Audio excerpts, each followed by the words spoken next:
RSS ಸರ್ಕಾರದ ಸ್ವತಂತ್ರವಾದ ಮೀಡಿಯಾಗೆ ಬೇಕಾಗಿರುವುದು ಸ್ವತಂತ್ರ ಧ್ವನಿ. ಆ ಸ್ವತಂತ್ರ ಧ್ವನಿ ಉಳಿಸಲು ನೀವು ಮಾಡಬೇಕಾದದ್ದು ಇಷ್ಟೇ. ಅದೇನಪ್ಪಾ ಅಂತಂತಂದ್ರೆ ನಿಮ್ಮ ಕೈಲಾದಷ್ಟು ಸಹಾಯ ಈ ಚಾನಲ್ಗೆ ಮಾಡಿ ಹಾಗೂ ನಿಮ್ಮ ಧ್ವನಿಯನ್ನು ಕಾಪಾಡಿಕೊಳ್ಳಿ. RSS ಅಂದ್ರೆ BJP ಸರ್ಕಾರದ RSS ಸಪೋರ್ಟ್ ಅದ. ಇಲ್ಲೂ ಡಬಲ್ ಇಂಜಿನ್ ಸರ್ಕಾರ ಪುಷ್ಕರ ಧಾಮಿ ಮೂಲಕ ನಡೆಯುವಂಥದ್ದು ಅಂತ.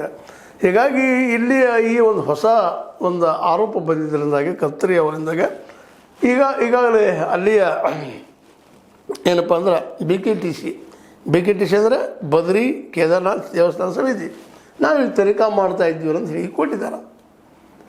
ಇದನ್ನು ಸಹಜವಾಗಿ ವಿಚಾರ ಮಾಡಿದಾಗ ಈ ದಿಶೆಯಲ್ಲಿ ಇನ್ನಷ್ಟು ಕೆಲ್ತಾ ಹೋದಾಗ ಅಲ್ಲಿ ಪತ್ರಕರ್ತರಾದಂಥ ಉಮಾಕಾಂತ್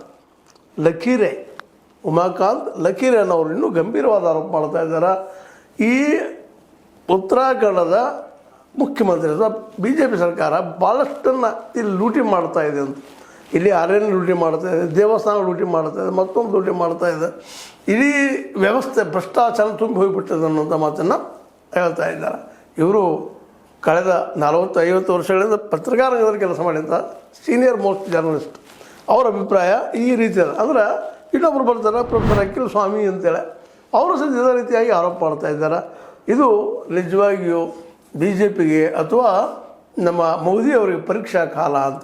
ಒಂದು ಕಡೆ ರಾಮನ ನಿಧಿಯನ್ನು ಕಳ್ಳತನ ಮಾಡಿದ್ದು, ದರೋಡೆ ಮಾಡಿದ್ದು ಸುದ್ದಿಗಳು ಬಂದ ನೆಲೆಯಲ್ಲೇ ಅಲ್ಲೇನೋ ಒಂದು ಈ ನಮ್ಮ ಯೋಗಿ ಆದಿತ್ಯನಾಥ್ರವರು SIT ನೇಮಿಸಿ ಏನೋ ಒಂದು ಹಿಡಿದಿದ್ದಾರೆ. ಆದರೂ ಅದು ಹೊರಗೆ ಬರ್ತಾ ಇದೆ, ಎಲ್ಲ ಒಳಗೆ ಏನಾಗಿದೆ ಏನಿಲ್ಲ ಅನ್ನುವಂಥದ್ದು. ಜನಸಾಮಾನ್ಯರು ಬೀದಿಗಳಲ್ಲಿ ಮಾತಾಡ್ತಾ ಇದ್ದಾರೆ ಉತ್ತರ ಪ್ರದೇಶದಲ್ಲೇ. ಇಂಥ ಒಂದು ಪ್ರಸಂಗದಲ್ಲೇ ಈ ಬದ್ರಿನಾಥ್ ಕೇದಾರ್ನಾಥ್ ದೇವಸ್ಥಾನದಲ್ಲೂ ಸಹಿತ ಇದೇ ರೀತಿಯಾದಂಥ